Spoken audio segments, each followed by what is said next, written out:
vidéo-là de Yomi Denzel sur laquelle je viens de tomber et je trouve que ce qu'il dit est vraiment intéressant et fondamental pour comprendre, comment en fait l'enrichissement, c'est vraiment un processus et je trouve qu'il a mis le doigt sur les points clés. Alors j'ai mis la vidéo légèrement en accéléré parce que si on met sa vidéo plus mes commentaires, ça va être long. Donc l'idée, c'est que vous puissiez profiter de ces 10 recommandations que je trouve pertinentes et je vous dirai pourquoi et en plus évidemment de mes commentaires puisque je vais rajouter des éléments d'information. Dans cette vidéo, on va simplement faire un top 10 des compétences les plus importantes pour devenir millionnaire. Aux États-Unis, il y a un show télévisé qui s'appelle Undercover Billionaire. Dans ce show, en fait, ils prennent des milliardaires et ils les font recommencer de zéro et en général, en quelques semaines, quelques mois, ils arrivent à créer un business qui vaut 1 million. C'est le cas Oui, en fait, s'enrichir, devenir riche, réussir à devenir millionnaire, effectivement, exige un panel de compétences et c'est quelque chose qu'on a du mal à imaginer quand on les a pas, hein. C'est comme, quand on ne sait pas parler une langue étrangère, on a du mal à s'imaginer que c'est possible de la parler. Mais en l'occurrence, il y a des compétences objectivement qui sont nécessaires pour s'enrichir. parce que les milliardaires, pour devenir milliardaires, ils ont acquis des compétences. Et en utilisant ces compétences, ils peuvent de manière relativement aisée regagner de l'argent rapidement. Sur YouTube, on voit beaucoup de vidéos qui parlent des habitudes, des étapes, des actions à réaliser pour devenir millionnaire. Mais en réalité, le plus important, c'est d'avoir les compétences nécessaires et de les apprendre. Une fois Oui, voilà. Alors, ce que j'aime bien dans ce qu'il indique à cet endroit-là, c'est que, on nous balance pas du bullshit mindset. Il parle de compétences objectives. Ça, c'est quelque chose qu'on entend trop peu, à mon avis, parce que, OK, il y a le mindset qui est hyper important, mais il y a aussi toute la partie compétences objectives qui rebute, beaucoup de gens et qui sont pourtant nécessaires. Une fois que vous les avez, devenir riche sera littéralement un jeu d'enfant. Afin de réaliser ce top 10, je me suis posé et j'ai réfléchi pendant plusieurs heures afin de peser le pour et le contre et surtout de classer dans l'ordre les compétences les plus importantes Alors, l'ordre de classement, peut être sujet à discussion et franchement, c'est pas l'objet de ma vidéo.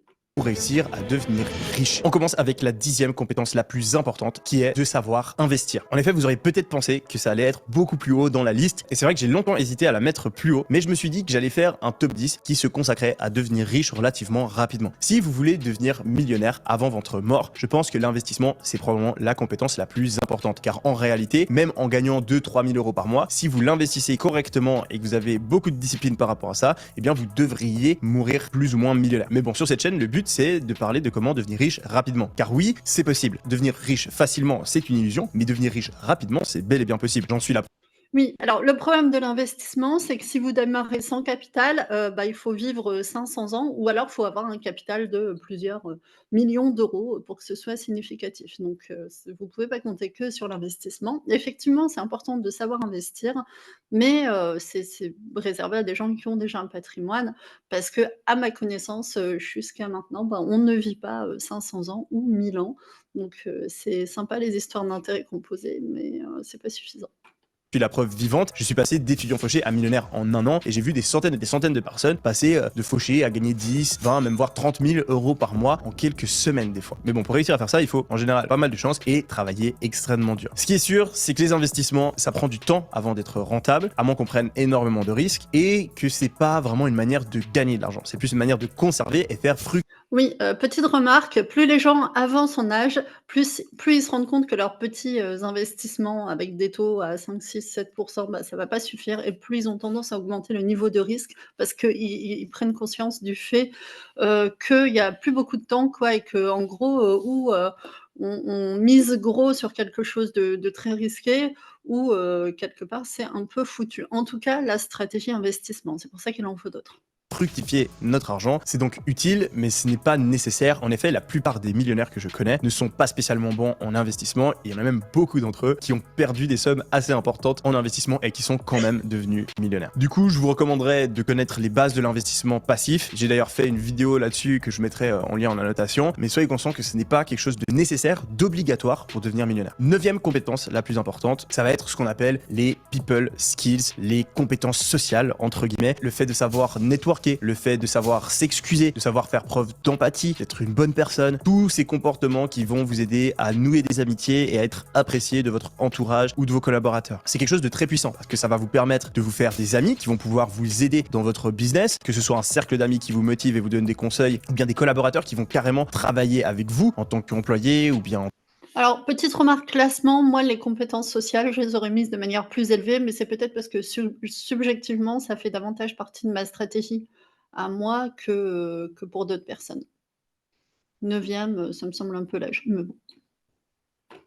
En tant qu'associé, si vous êtes quelqu'un qui ne sait pas gérer les relations interpersonnelles, vous êtes à risque de vous faire trahir, vous êtes à risque d'avoir des personnes qui travaillent avec vous, qui font du mauvais boulot parce qu'ils vous aiment pas. Vous n'allez jamais pouvoir profiter du networking, de rencontrer des personnes qui vont vous faire avancer plus vite dans le business. Ça peut donc être très handicapant. À nouveau, c'est pas quelque chose d'indispensable. Je connais des millionnaires qui sont des personnes exécrables, mais c'est quelque chose qui va quand même fortement vous aider. Et je connais aussi des millionnaires qui le sont devenus presque exclusivement parce que c'est des personnes qui sont fortes en networking, qui savent nouer des amitiés fortes et qui savent très bien s'y prendre avec les gens pour obtenir ce qu'ils veulent. C'est un domaine que Voilà, petite remarque, la première compétence, la 10e, c'était une compétence technique, une hard skills et là, on est, dans la catégorie des soft skills, donc on va avoir affaire, en fait, à un mix entre soft skills et hard skills. Compétences, dures et compétences, plus, relationnelles et plus, transverses. domaine que vous voulez approfondir, il y a vraiment un livre qui parle de ça et qui fait l'unanimité. C'est le livre Comment se faire des amis de Dale Carnegie. Et je suis convaincu que dans beaucoup de domaines, c'est pas important de savoir beaucoup de choses. Ce qui est important, c'est d'avoir peu de choses, mais de les savoir très bien et de les appliquer surtout. Petite remarque pour mes clients, je l'ai au cabinet celui-là, je peux vous le prêter. Je prête souvent des livres à mes clients au cabinet, celui-là en fait partie. Si vous pouvez lire ce livre, peut-être même plusieurs fois, vraiment retenir ce qu'il y a à l'intérieur, faire un résumé et faire en sorte d'appliquer les principes de ce livre dans vos relations interpersonnelles, eh bien pour moi, vous êtes déjà dans le top 10% des personnes qui ont les compétences sociales les plus élevées. 8e compétence la plus importante, le management et le leadership. Encore une fois, on aurait pu penser que cette compétence allait atterrir plus haut sur la liste, mais je suis convaincu que c'est pas le truc le plus important pour devenir millionnaire. C'est quelque chose d'extrêmement important si vous voulez devenir multimillionnaire. Si vous voulez faire des dizaines de millions, vous allez devoir vous faire aider d'une grosse équipe et la manière dont vous gérez cette équipe va avoir une grosse influence sur le succès de votre business. Mais pour des business qui sont relativement petits, parce que oui, 1 million c'est énorme, mais dans le monde du business, un business qui fait 1 million de bénéfices, c'est encore très petit. Dans ce genre de petits... Ouais, alors typiquement, ça c'est une compétence que j'aurais mis après les compétences sociales. C'est-à-dire qu'il y a plein de situations, on n'a pas besoin de savoir, faire preuve de management, enfin d'être compétent en management. Il y a plein de situations d'enrichissement et si vraiment on s'enrichit, bah, de toute manière, c'est une partie qu'on peut, déléguer. Donc c'est pas tellement clé à mon avis. En tout cas, je l'aurais mis derrière les compétences sociales, interpersonnelles. petits et moyens business, en fait, le management, c'est quelque chose qui va vous aider, mais encore une fois, c'est pas quelque chose d'indispensable. Tout comme l'est le leadership. On pense souvent à l'entrepreneur comme un mec à la Obama qui va faire des discours, qui va motiver les collaborateurs. Ça, c'est souvent le cas dans les films, mais dans la réalité, c'est tout autre. Vous avez énormément d'entrepreneurs qui ne savent pas bien s'exprimer. Vous avez pas mal d'entrepreneurs qui sont pas du tout des leaders quand ils sont avec leur groupe. Ouais, petite remarque sur le leadership, on voit plein de gens en fait faire des shows comme ça et parler et tout, mais en fait, c'est pas la compétence clé qui les a rendus riches. D'abord, ils sont devenus riches et ensuite ils ont fait des talks. Et souvent, il y a une espèce de confusion dans l'ordre des choses, mais c'est parce qu'ils ont réussi en fait à mener à bien un projet ambitieux que, bah, ils ont, une forme d'autorité qui leur permet comme ça de prendre la parole et de faire preuve de leadership. Il suffit pas en fait de faire preuve de leadership pour émerger. J'entends beaucoup de confusion, sur ce thème-là. Leur groupe d'amis, c'est pas eux qui vont prendre les décisions, ils sont pas spécialement forts en influence, etc. Mais vu qu'ils ont certaines des autres compétences qu'on va mentionner plus tard dans cette liste, ils arrivent quand même à faire fonctionner le business et à gagner beaucoup d'argent. Du coup, ne vous laissez pas berner par les films et les articles dans les journaux, hein, on est dans la vie réelle. Le leadership, le management, c'est important, mais pour devenir millionnaire, c'est encore une fois pas la chose la plus importante. Pour être honnête avec vous, c'est quelque chose que j'ai commencé à travailler que récemment dans ma carrière d'entrepreneur, parce que j'arrive dans mes business à des tailles critiques où vraiment l'efficacité de l'équipe, en fait, ça va être la chose la plus importante pour aller plus loin. Et c'est donc maintenant que je peux vraiment faire la différence avec mes capacités de leader et de management. Mais avant, quand mes business avaient des tailles plus... Oui, alors ça, c'est un choix de Yomi que de manager par lui-même, ses équipes, mais encore une fois, c'est quelque chose qui se délègue très bien. plus petite, plus modeste, eh bien, je ne pense pas que c'était la compétence la plus importante pour aller plus loin. Si vous voulez vous améliorer dans ce domaine-là, je vous recommande fortement les livres de Patrick Lencioni, qui est consultant en management et qui a écrit de nombreux livres extrêmement intéressants, comme Les 5 dysfonctions d'une équipe, qui sont en fait des livres racontés sous forme d'histoire. Donc, c'est beaucoup plus divertissant à lire que pas mal de livres business. Et d'ailleurs, si vous n'avez pas beaucoup de temps, vous voulez prioriser votre apprentissage, je vous recommande de commencer par le livre The Advantage, qui résume un peu tous les livres précédents de Patrick Lencioni et qui vous donnera vraiment de très bonnes bases en management. Une des raisons pour lesquelles je n'ai pas trop dû travailler mon leadership et mon management, c'est parce que j'ai développé assez rapidement une autre compétence qui est la 7e compétence la plus importante pour devenir millionnaire, et c'est tout simplement le recrutement. Si vous savez recruter... Voilà, ce que je vous disais, on peut déléguer. Donc si vous savez effectivement recruter, vous pourrez déléguer des gens pour ce genre de choses. vous avez un super pouvoir. Parce que toutes les choses que vous allez vouloir améliorer dans votre business, vous n'allez plus devoir les gérer vous-même. Vous avez un problème de marketing, on recrute un CMO. J'ai un problème d'organisation, on engage une assistante. J'ai pas envie de gérer la comptabilité, je peux engager un comptable, etc., etc. Et on peut même se remplacer en tant que CEO. Vous pouvez engager quelqu'un pour prendre le rôle de leader, de manager et ainsi déléguer presque l'entièreté de la gestion de votre business. Et le pire dans tout ça, c'est que si vous êtes bon en recrutement, eh bien, vous pouvez recruter quelqu'un qui va faire un travail encore meilleur que le vôtre et donc faire progresser le business plus loin que ce que vous auriez pu faire vous-même. Pour devenir fort en recrutement, je vous invite à aller voir ce passage de notre podcast. Alors ça, pour le coup, c'est une compétence clé parce que savoir recruter des gens meilleurs que soi, c'est vraiment quelque chose qui va changer vos performances, enfin les performances de votre entreprise. Mais bon, il faut être arrivé à un stade où on peut recruter, parce que c'est un coût quand même significatif. Sans permission, dans lequel j'explique mes stratégies de recrutement et qui devraient beaucoup vous aider. En effet, j'ai passé beaucoup de temps à m'améliorer là-dedans et c'est vrai qu'il n'y a pas énormément de livres, à part le livre Who qui est assez connu, il n'y a pas vraiment beaucoup de livres qui parlent de recrutement et que j'ai trouvé très pertinent. Le problème avec le recrutement, c'est que ça demande d'avoir un business qui génère déjà beaucoup d'argent parce que les employés, ça coûte cher. C'est pour ça que j'ai mis cette compétence seulement à la 7e place. En effet, c'est pas la Ouais, petite remarque, hein, vous prenez le salaire, vous faites au moins x3. chose par laquelle vous devez commencer. Si vous n'avez pas de business qui génère déjà des dizaines de milliers d'euros par mois de chiffre d'affaires, eh bien, ça va être difficile d'engager quelqu'un. Ça nous emmène d'ailleurs à notre 6e compétence la plus importante, le marketing. Le marketing, il arrive aussi haut dans ce classement parce que c'est ça qui va garantir que vous avez Alors, petite remarque sur le marketing, alors je ne sais pas si c'est que en France, mais c'est la catastrophe. C'est comprendre le marché et les dynamiques du marché et j'ai l'impression que le niveau de compétence moyen est, pas loin de 0 en France. Les gens ne comprennent pas, ça s'obstinent, dans des activités qui n'ont pas de potentiel parce qu'il y a pas de marché ou pas de coïncidence entre l'offre et le marché. Enfin voilà, le marketing, c'est super important. Pour le coup, presque je l'aurais mis, dans les premiers en tête, de liste.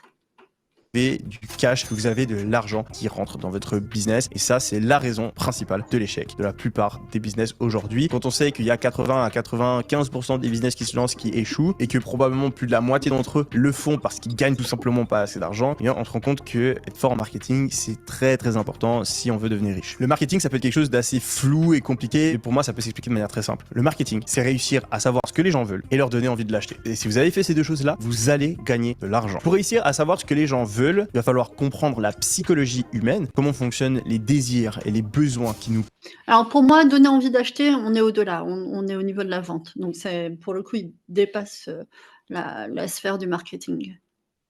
poussent à acheter. Il va falloir comprendre aussi les biais du cerveau humain qui nous poussent à agir de manière irrationnelle. En effet, la plupart des achats sont générés par de l'émotionnel, par des impulsions, plus que par un raisonnement logique. Et du coup, il faut comprendre ces envies émotionnelles parce que sans elles, on n'arrivera jamais à motiver quelqu'un à acheter et on ne saura pas quel type de produit vont se vendre. Finalement, il faut aussi développer une sensibilité par rapport aux envies des gens. Parce que contrairement Alors, 2 remarques. Pour les biais psychologiques, vous avez sur internet très facilement des infographies super bien faites avec, par exemple, les 50 principaux biais psychologiques. Après, on n'est pas obligé d'avoir envie de les utiliser ou de les exploiter à des fins commerciales. On peut aussi apprendre à donner envie d'acheter quelque chose sans forcément exploiter ces biais-là, simplement parce que la personne en face, bah, elle en a besoin, quoi. Donc, on n'est pas obligé de s'appuyer sur ces biais-là pour vendre. Cela dit, c'est bien de les connaître et on les trouve vraiment facilement, je pense que je les mettrai sous la vidéo, en lien. Contrairement à ce qu'on pourrait penser, elles sont souvent très différentes des nôtres. C'est pour ça que par exemple en e-commerce, moi la plupart des produits que j'ai voulu vendre au début, ça a été des flops monumentaux parce que en fait je n'avais pas encore développé cette compréhension de ce que la plupart des gens voulaient. Et ça, ça vient avec l'expérience. La deuxième partie de l'équation, c'est justement réussir Ouais, mini remarque, ouais, la projection, c'est-à-dire que si vous fonctionnez par projection de qui vous êtes et ce que vous voulez, vous risquez effectivement de vous planter. Ce qui est intéressant, c'est ce que votre client potentiel veut.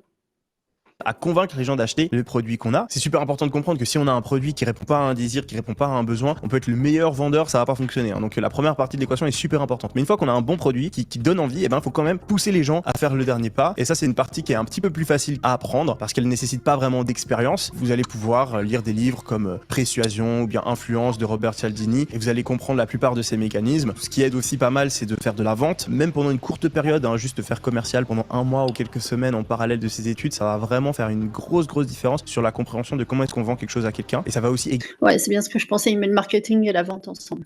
Bon, pourquoi pas, ça répond à une certaine logique, oui. utiliser votre compréhension de la psychologie humaine qui est très importante pour choisir son produit ou choisir le type de business qu'on va lancer. Compétence numéro 5, la stratégie business. C'est une compétence dont on parle jamais, mais c'est vraiment la clé du succès dans le business. C'est comprendre la stratégie. Qu'est-ce qu'il faut vendre? Qu'est-ce qu'il faut pas vendre? Comment est-ce qu'on le vend? Comment est-ce qu'on structure nos produits? Quel type de business model j'utilise? Quelle chose je fais dans quel ordre? Comment je structure mes équipes? Quelles fonctionnalités je dois choisir sur mon produit? Tout ça, c'est des questions de stratégie business et ça va faire toute la différence dans la réussite de celui-ci. Pour s'améliorer, il y a Donc, capacité de projection, d'anticipation et d'adaptation au fur et à mesure de son activité, de son plan, au feedback du réel. quelques livres sur le sujet, mais ce que je pense qui est beaucoup plus utile, ça va être d'être intéressé par le business, d'aller analyser continuellement comment fonctionnent les business qui sont autour de vous. Là, par exemple, je suis dans un studio de podcast et la plupart des gens, ils viendraient dans le studio de podcast, ils feraient leurs vidéos et évidemment, mon cerveau, il fonctionne différemment. Depuis que je suis gamin, en fait, je suis obsédé par la stratégie business et c'est pour ça, je pense que j'ai aussi vite réussi dans l'entrepreneuriat. La première fois que je suis venu dans le studio, j'ai regardé le prix. J'ai automatiquement calculé combien ça faisait par heure. Je suis arrivé ici, j'ai calculé le coût du matériel. J'ai réfléchi au loyer que ça devait représenter. Je me suis demandé combien d'employés il fallait. Est-ce qu'il y avait des manières plus efficaces de gérer le studio? Comment est-ce qu'ils auraient structuré leur prix? Et là, d'ailleurs, ils parlent pas français, mais ils pourraient clairement augmenter leur prix et ils pourraient faire payer beaucoup plus d'upsell. Il pourrait y avoir une session de base. OK. Yomi, clairement, il a développé des réflexes. Alors, je sais pas si c'est parce qu'il avait, ce réflexe a priori qu'il a réussi dans le business très vite ou est-ce que c'est parce que, il a fait beaucoup de business que du coup, il a développé ces capacités-là? Mais, visiblement, ça lui plaît, ça l'amuse beaucoup et c'est devenu réflexe. C'est rigolo. Comme quoi, entrepreneur, c'est un métier. Base et à chaque caméra supplémentaire ça devrait coûter plus cher. Ça devrait coûter plus cher si on veut que les fichiers soient uploadés. Il pourrait aussi mettre en place des choses pour fidéliser les clients, comme mettre en place des abonnements ou des packs avec plusieurs heures d'enregistrement par semaine. Toutes ces choses-là, c'est des optimisations, c'est des choix de stratégie business et je suis obsédé par ça, tout comme le sont la plupart des entrepreneurs à succès. Donc posez-vous régulièrement la question quand vous êtes au restaurant, quand vous rencontrez n'importe quel type de business dans votre vie, comment ça fonctionne, est-ce que ça peut s'améliorer, pourquoi est-ce qu'ils font les choses de cette manière, et c'est avec ça que vous allez devenir meilleur. Quatrième compétence la plus importante pour devenir millionnaire, ça va être la gestion des émotions.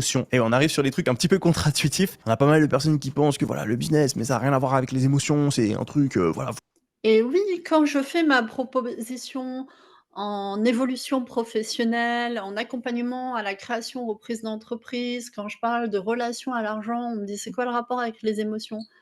Tonton Yomi va vous expliquer. faut être logique, etc. Et en réalité, c'est pas le cas, parce qu'on est des créatures sociales, on est des créatures émotionnelles, et force est de constater que la plupart des gens qui foirent dans le business foirent à cause de leurs émotions. Parce que Et oui, il y a une compétence bien particulière avec tout un tas de pratiques, notamment la méditation, certaines pratiques de respiration et tout ça, qui sont des pratiques de régulation émotionnelle. Ça s'appelle comme ça. On dit souvent gestion des émotions. Gestion, ça donne un peu l'impression qu'on gère une entreprise ou qu'on gère un dossier. En vrai, l'intelligence émotionnelle, ça fonctionne pas comme ça. C'est pas un truc qui se gère. C'est plus vivant que ça. Donc, le terme régulation est un peu plus juste.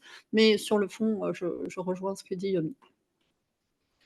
mine de rien, il faut avoir un sacré contrôle émotionnel pour réussir à devenir millionnaire. Premièrement, il va falloir faire preuve de courage. Il va falloir oser faire des choses que la plupart des gens n'osent pas faire. Il va falloir oser lancer un business, passer du temps sans être sûr que ça va fonctionner, investir de l'argent sans être sûr que ça va fonctionner, prendre le risque que son cercle social voit notre échec. Et ça, c'est un truc qui fait peur à beaucoup de gens. En fonction du business, il va falloir appeler des gens au téléphone, il va falloir mettre sa tête sur les réseaux sociaux, il va falloir prendre des responsabilités et avoir des personnes qui dépendent de nous. Peut-être convaincre des investisseurs d'investir de l'argent dans notre entreprise. Ça demande de faire preuve de courage et donc de surmonter sa peur. La peur, c'est quoi? Une émotion. Pour gagner beaucoup d'argent, il va aussi falloir contrôler ses impulsions. Être économe, pas commencer à dépenser tout l'argent qu'on gagne dès qu'il rentre dans Oui, là, il nous parle de capacité d'inhibition, hein. On répond pas à ses impulsions, on va un peu plus loin que le bout de son nez.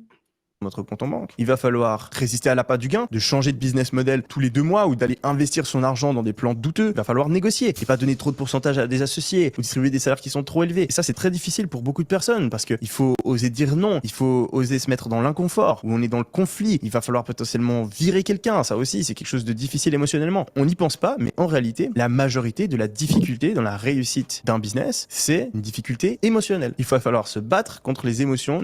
Et ça, c'est une chose que les gens ont beaucoup de mal à avouer et à s'avouer, notamment, et je pense que c'est culturel, notamment les hommes. C'est-à-dire que les femmes sont plus honnêtes dans leur aveu que ça coince de ce côté-là.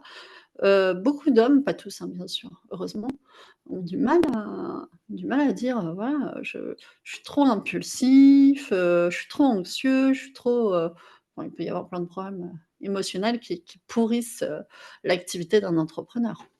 négatives qui nous freinent, apprendre à les maîtriser, apprendre à les gérer. Et ça, c'est pas donné à tout le monde. Et c'est pour ça qu'il y a énormément de personnes qui échouent ou qui même n'osent pas se lancer. Pour progresser là-dedans et pour développer des compétences en gestion des émotions, il existe bien sûr des livres, on peut parler à un psy, etc. Mais personnellement, la stratégie la plus efficace que j'ai découverte, moi, c'est la stratégie du plongeoir. Vous savez, quand j'étais gamin, à la piscine, je sautais du plongeoir et je sautais des 1 mètre. Après, je suis allé aux 3 mètres. Puis, je me suis retrouvé aux 10 mètres. Pour les personnes qui ont déjà plongé 10 mètres, personnellement, j'ai un petit peu peur de la hauteur. Ça fait quand même pas mal peur. Et je me suis tout simplement rappelé que avant de sauter, c'était dur, qu'on hésitait, etc. Et que le plus dur, c'était juste de passer à travers l'hésitation qu'on a quand on est en haut du plongeoir. Une fois qu'on a cassé l'hésitation, on saute. Voilà, suivant comment ça fait un petit peu mal quand on arrive en bas. Et puis, on se rend compte qu'on avait complètement tort d'hésiter autant. Le deuxième C'est important de se challenger régulièrement pour ça, parce que ça remet la jauge, du stress et de la peur à un niveau, qui est bien meilleur qu'avant. Parce qu'en fait, quand on se challenge pas, en fait, on finit par avoir peur de tout et n'importe quoi, y compris de petites choses, dont on ne devrait pas avoir peur parce que ça nous nuit.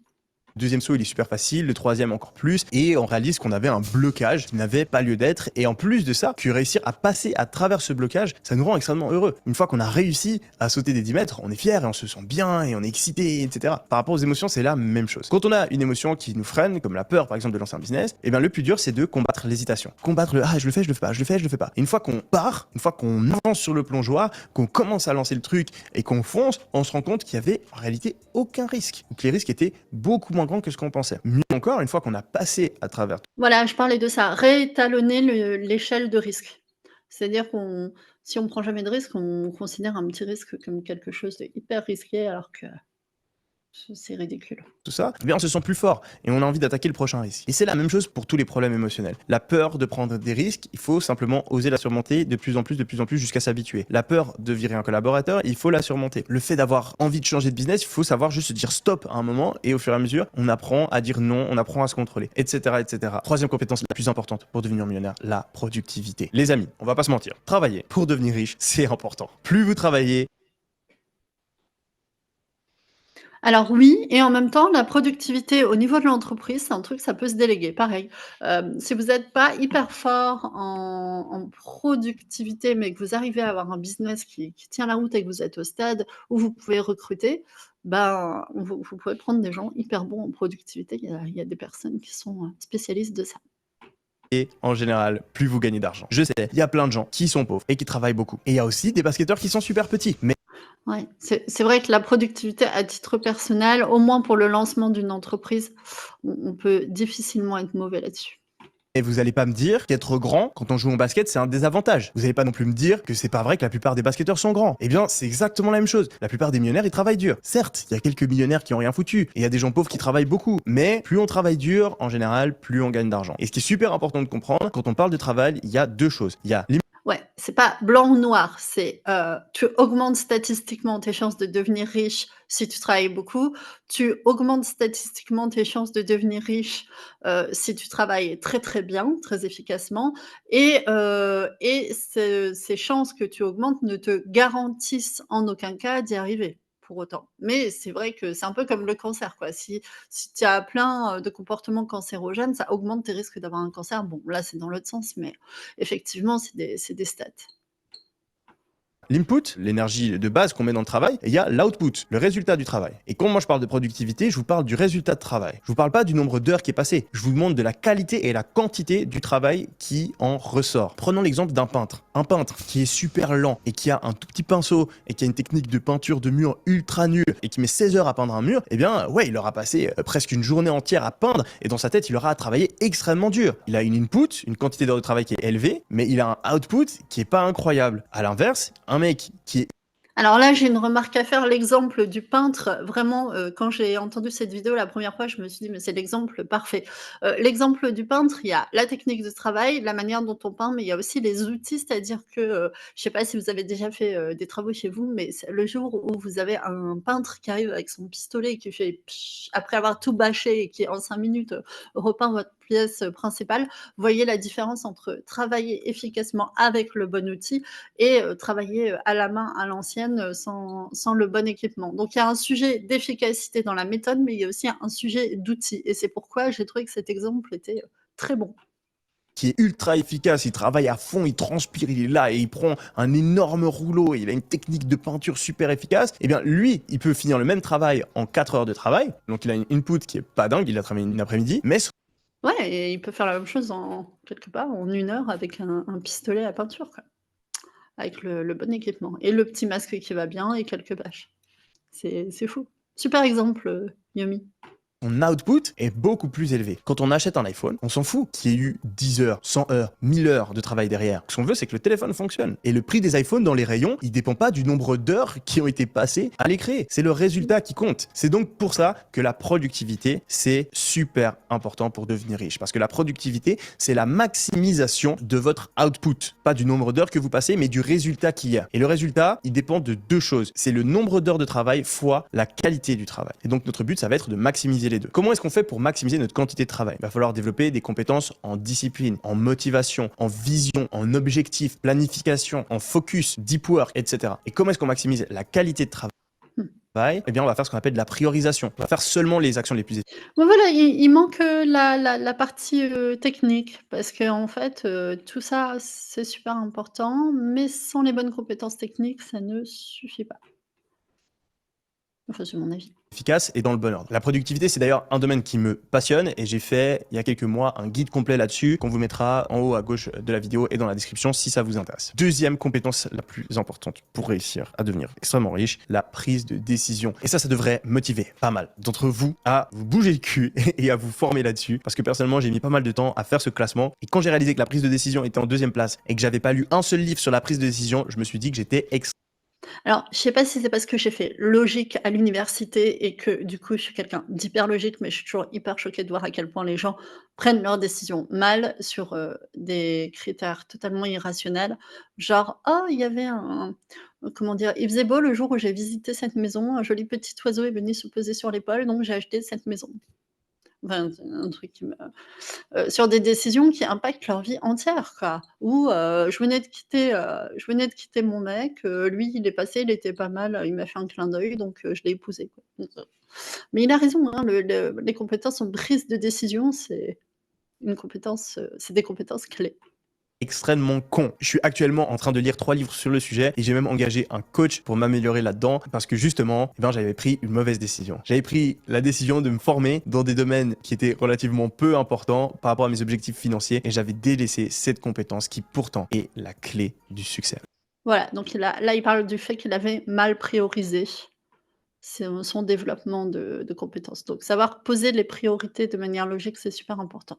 La seule chose qui existe entre votre vie actuelle et la vie de vos rêves, c'est une poignée de décisions. La vie n'est qu'une suite de décisions. Si vous gagnez pas assez d'argent, vous avez pris de mauvaises décisions financières. Si vous avez des problèmes dans votre vie personnelle, vous avez pris des mauvaises décisions dans la gestion de conflits avec vos amis ou dans le choix de votre partenaire. Si vous avez un corps qui vous déplaît ou vous êtes en mauvaise santé, vous avez probablement pris de mauvaises décisions dans ce domaine-là aussi. Et contrairement à ce qu'on pourrait Bon, pour la santé, il y a aussi plein de gens qui ont juste pas de bol. Petite, parenthèse, je voudrais surtout pas stigmatiser les gens qui ont des problèmes de santé, parce que dans beaucoup de cas, malheureusement, c'est pas corrélé. Mais effectivement, de mauvais comportements, peu d'activité physique, et une mauvaise alimentation flingue très vite la santé, on est d'accord. pourrait penser, il existe beaucoup de recherches et beaucoup d'informations sur les erreurs que l'on fait quand on prend des décisions et comment y remédier. En effet, on a dans le cerveau ce qu'on appelle des biais cognitifs, des espèces de bugs de cerveau qui nous poussent à toujours faire les mêmes erreurs dans notre prise de décision. Et Les fameux biais dont je vous mettrai la liste en dessous. c'est de là que viennent la plupart des problèmes que tout le monde a. Je vous recommande donc de lire des livres sur le sujet. Il y a notamment le livre Thinking Fast and Slow de Daniel Kahneman qui est intéressant. Il y a le livre Decisive. Et il existe aussi pas mal de vidéos YouTube sur le sujet. Alors pareil, je l'ai, Système 1, Système 2 de Daniel Kahneman. C'est pas facile à lire, hein, c'est un livre quand même de chercheur, quoi, c'est D'ailleurs, je pense que c'est bien d'agrandir un petit peu le spectre de cette catégorie. Il y a la prise de décision, mais il y a aussi le critical thinking, l'esprit critique, qui entre pour moi dans cette catégorie. On pourrait aussi ajouter la résolution de problèmes. Je pense que de manière générale, il faut s'améliorer dans notre manière de penser. Essayer de penser de la meilleure manière possible, parce que notre réflexion, notre prise de décision, la manière dont on régit les problèmes, la manière dont on réfléchit, c'est ça qui va dicter de nos actions et donc de tous les choix qu'on fait et donc de notre vie. Finalement, compétence la plus importante, savoir apprendre. Et ouais, parce que depuis le début de la vidéo, on parle de compétences à apprendre. Et ces compétences-là, et oui, et c'est ça que j'ai trouvé génial dans sa vidéo, et je le rejoins à 100, c'est-à-dire apprendre tout au long de sa vie, en fait. Si on est nul en apprentissage, on les obtiendra jamais. À l'inverse, si on est extrêmement fort en apprentissage, on les obtiendra en un rien de temps. Et c'est ça qui Processus d'apprentissage continu, c'est la clé. Entrer dans un processus d'amélioration et d'apprentissage continu. va faire toute la différence. On vit malheureusement dans une société où on a tous été dégoûtés d'apprendre. L'école nous a forcés à apprendre des compétences qu'on ne voulait pas forcément apprendre. On nous les a appris d'une manière extrêmement ennuyeuse et peu efficace. Et finalement, on nous a appris sans qu'on ait à utiliser les compétences qu'on apprenait. Du coup, on a Alors ça, c'est pour nos amis pédagogues, faut vraiment augmenter la dose de pratique, hein, de manière générale. oublié la plupart de ce qu'on a appris et on a l'impression qu'en fait, apprendre, c'est quelque chose de différent et séparé que le travail. En réalité, ces deux choses vont complètement ensemble. Quand on travaille, on apprend et quand on apprend, on travaille. Et une des plus grandes réalisations que j'ai faites au cours des dernières semaines, c'est de réaliser qu'en fait, quand on définit que le but de sa vie, c'est d'apprendre, on atteint tous nos objectifs indirectement sans avoir à se prendre. Voilà, donc à cet endroit-là, il faut poser une intention claire, une intention volontaire. Il faut dire: «Je veux apprendre toute ma vie, je veux m'améliorer, de manière continue toute ma vie». Prendre la tête. Parce que si on voit le fait de travailler dans nos business comme la mise en pratique des apprentissages qu'on a eu par rapport à ça, eh bien on a un œil nouveau sur le sujet et on prend aussi les échecs d'une manière très différente. En effet, les échecs nous permettent d'apprendre encore plus, d'améliorer nos compétences et donc de gagner encore plus d'argent derrière. Je vous recommande fortement d'adopter cette philosophie et puis de vous renseigner sur comment apprendre de la manière la plus efficace possible. Je suis personnellement dans cette phase. Je n'ai pas encore vraiment de livre à recommander sur le sujet, si ce n'est le livre Switch qui parle de comment changer, parce que apprendre c'est avant tout changer et c'est aussi là que beaucoup de personnes ont de la peine. C'est une chose d'apprendre un concept, c'est une autre de vivre avec ce concept dans notre vie et de changer ses habitudes. Et ça aussi, Ouais, faut accepter de devenir une personne différente et il faut accepter que le fait qu'on devienne une personne différente et qu'on développe certaines compétences pour en laisser d'autres, puisse déplaire à notre entourage. Ça a un coût, hein, de toute manière, tout changement, toute amélioration a un coût. c'est un apprentissage comme un autre. Dites-moi dans les commentaires s'il y a d'autres compétences que vous trouvez importantes, si vous auriez vu le classement d'une autre manière et pourquoi. J'espère dans tous les cas que cette vidéo vous a plu. C'était Mimi. Allez, ciao. Alors hop, ciao Dans cette Yumi. vidéo, on va simplement faire un top 10 des Voilà. Ciao Yumi, dites-moi si vous avez aimé, cette, vidéo commentée. Si vous voulez prendre une bonne décision, que vous êtes un créateur de contenu, que vous avez une newsletter, ben, contactez-moi ou regardez le lien en bio et découvrez Bonzai, qui est un outil incroyable pensé et créé pour les petits créateurs de contenu. Si vous voulez d'autres vidéos de ce genre-là, bah, simplement vous me le dites et je vous en ferai parce que c'est relativement rapide et facile à faire. Ciao, ciao.